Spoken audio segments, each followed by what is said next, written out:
Welcome back to my corner of the internet, guys. I am the Lucid Dream, and on this one, we are going to be taking a look at one of the most notorious con men in recent history. This man was so brazen.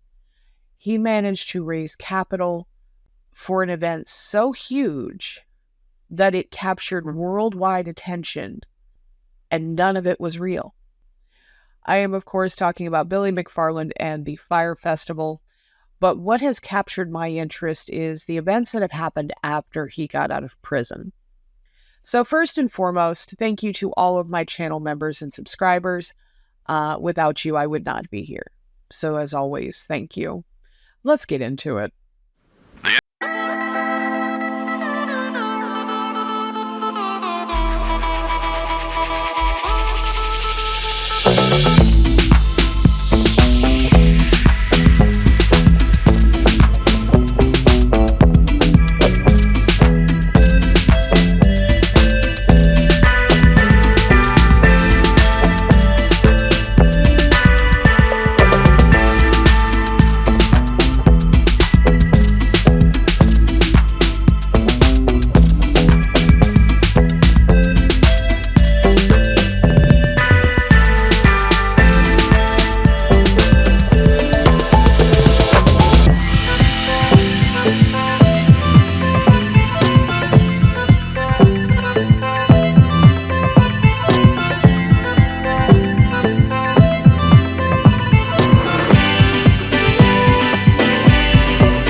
So the Fyre Festival was marketed as the ultimate luxury music festival. It was designed to promote the Fyre app, which was a platform for booking celebrity talent that McFarland had come up with.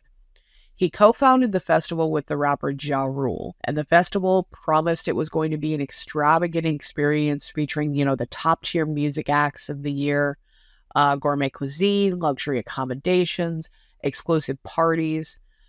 This is back in 2017 when the rise of the social media influencer was really starting to gain traction. And they took full advantage of that fact, marketing for this festival. The promotional campaign was truly a masterclass in social media marketing. The fact he is a criminal aside, Billy McFarland is a genius when it comes to marketing.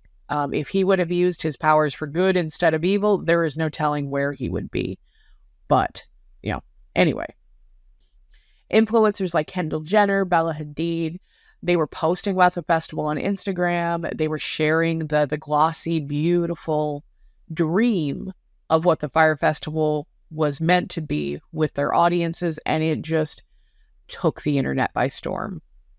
The fact it was exclusive, the fact it was so luxurious, it captivated social media in a way that I don't know that has been replicated since.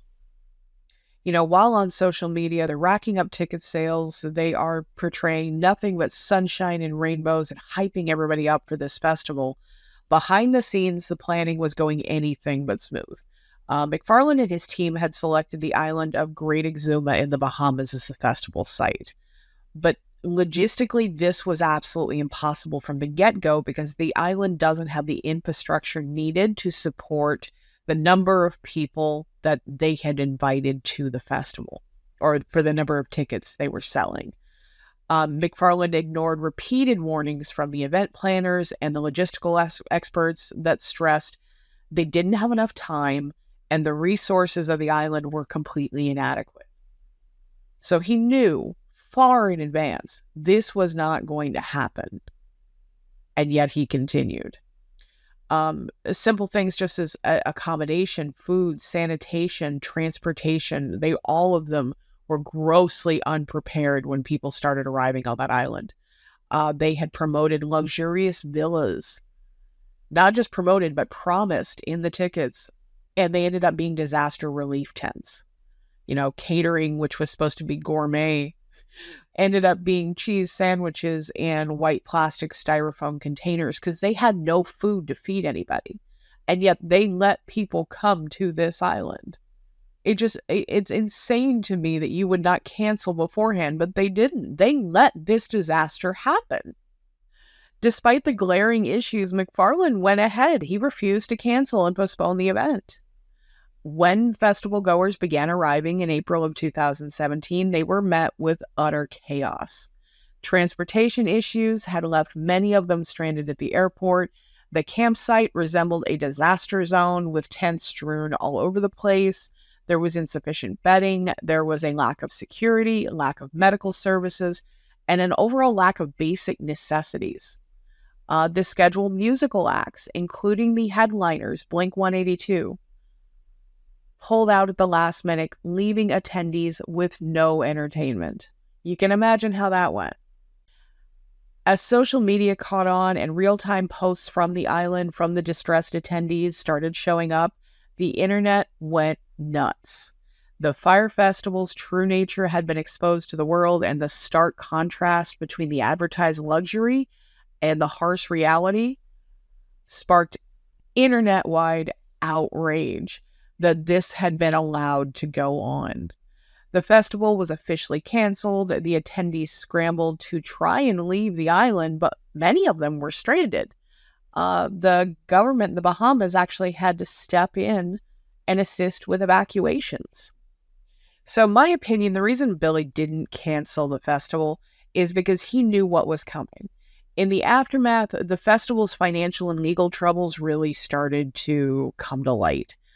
He had defrauded investors by grossly inflating Fire Media's financial health, fabricating documents that claimed millions in revenue that just didn't exist.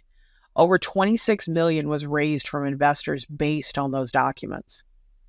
So his fraudulent activities didn't end with the festival. After Fire, while everything was still going on, he was found to be running another scam, selling fake VIP tickets to events like the Met Gala and Coachella. And then in March of 2018, McFarland was arrested and charged with wire fraud. He pled guilty to multiple counts, admitted to lying to investors and ticket vendors about Fire Media's financial status. He was eventually sentenced to 6 years in federal prison and ordered to forfeit $26 million. During the sentencing, the judge described McFarland as a serial fraudster who had been dishonest most of his life. And from everything that I have ever read about McFarland, that's pretty accurate. It's been one thing after another, after another, after another. And his fraudulent impacts have had a profound effect, not only with the festivals, but on the community in the Bahamas, which many of those people were left unpaid to this day. Fast forward to 2022, when McFarland is released from federal prison. Now, he has spent several years inside at this point, during which you would think he would take the time to reflect on the mistakes in his life and the things that he should probably not repeat, right? The answer to that question would be no. Absolutely no. Because immediately after being released from prison, we start hearing about Fire Festival 2.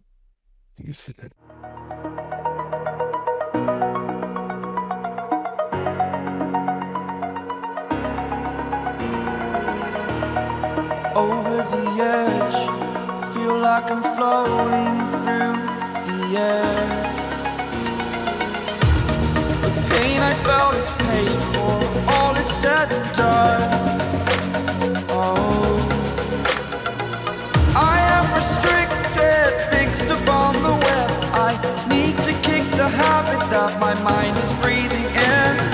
Break out, I've got to see. Spent all my life holding all of it closely. I played it innocent, a feel of discontent. I'm finally facing it all, fearless.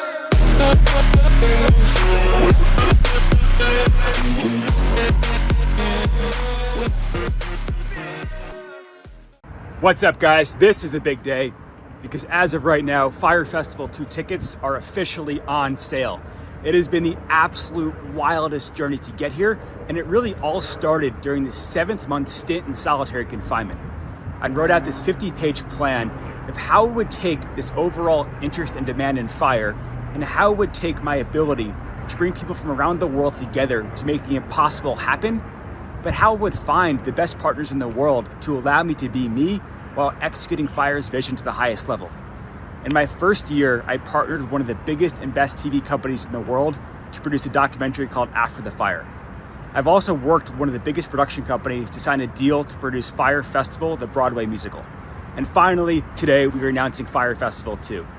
We spoke to people as far away as the Middle East and South America, and ultimately we decided that Fyre Festival 2 is coming back to the Caribbean. We are targeting Fyre Festival 2 for the end of next year, and in the meantime, we'll be doing pop-ups and events across the world. Guys, this is your chance to get in. This is everything I've been working towards. Let's fucking go. Yes, not only do we get to look forward to Fyre Festival the musical, but Fyre Festival 2 pre-sale tickets are apparently already selling out. When Billy was released from jail, he started a new venture called Pirate. Yes, that is Pyrt, and he pronounces it pirate, which is going to be an island extravaganza of some kind, possibly including a treasure hunt, possibly involved with the Fyre Festival. There is a lot of bullshit to sort through with Billy's new ventures. I can tell you the Bahamas have absolutely said that any application for any kind of event that even remotely has him involved will be denied, and if he steps foot in the Bahamas, he will be arrested as he is a fugitive in the Bahamas. Now, Pirate is officially, I believe, dead in the water. Billy is still touting that he is going to be selling the pre-sale tickets in waves for Fyre Festival, the festival with no lineup, no location, and no date. So my hopes are not real high for Fyre Festival 2. I find this incredibly interesting that this guy gets out of prison and someone immediately gives him $750,000 to do the same thing. Like, did you not, why would you invest in someone like this? Did you not learn your lesson the first time? You know, I'll give him this. Billy has to be one of the best con men alive. Because think about it. Who walks out of prison, goes up to somebody and says, give me $750,000 so I can go and do exactly the same thing that I went to prison for, but I promise you I'm going to make money this time. Pinky promise. There's going to be a profit this time. I promise. Absolutely. I swear.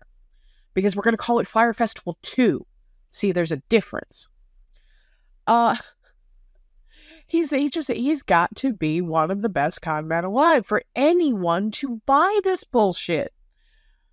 Anyway, this is just something that I find interesting. There are some really great Netflix documentaries. There's a really good one on Hulu. There are some really great podcasts if you're interested in learning more. Some of the fraud that goes on is just so blatant. It's incredible that it was allowed to happen. But thank you guys for listening. Please like, comment, subscribe. Let me know what you would like to hear, and I will catch you on the next one.